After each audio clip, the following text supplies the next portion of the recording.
organize data, frequency table. A frequency table is an extension of the tally marks table. Frequency is the number of times a data value occurs. We count the number of tally marks. We can see that score 1 occurred 2 times, score 2 occurred 5 times, score 3 occurred 4 times, score 4 occurred 3 times, score 5 occurred 2 times, and score 6 occurred 4 times. Frequency tables helps us more easily see what occurs most often in a set of data. For example, we can see that score 2 occurred most often in this data set.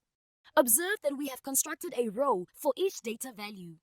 There were only 6 possibilities on throwing a single dice, and hence the number of rows was 6 in this frequency table. Let's suppose that we collect data on the masses of 30 people waiting at a clinic.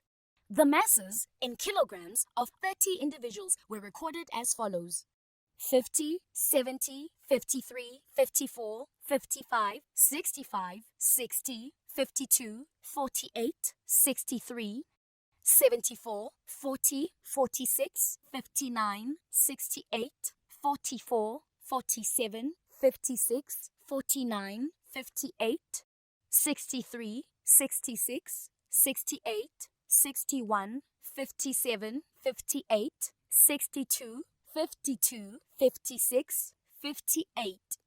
Observe that the set of data values is quite large and it will be difficult to set up a table for every data value. So we group the data into class intervals or data groups to help us organize and interpret the data.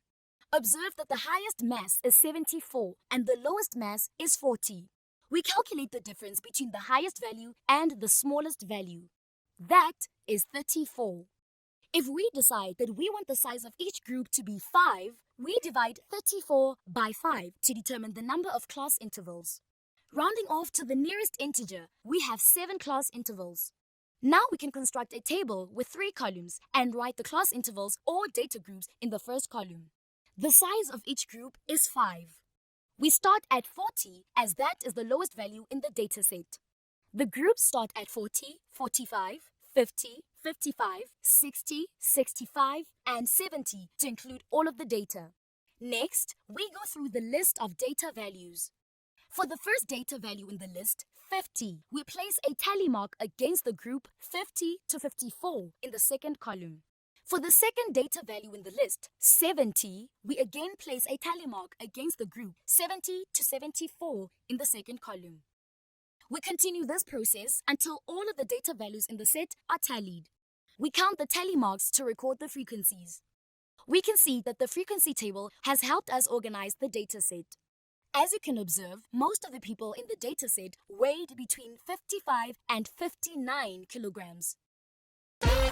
Need more help? Subscribe to our channel. Can't wait that long? Ask Maskly to help you and let the math finally start mathing.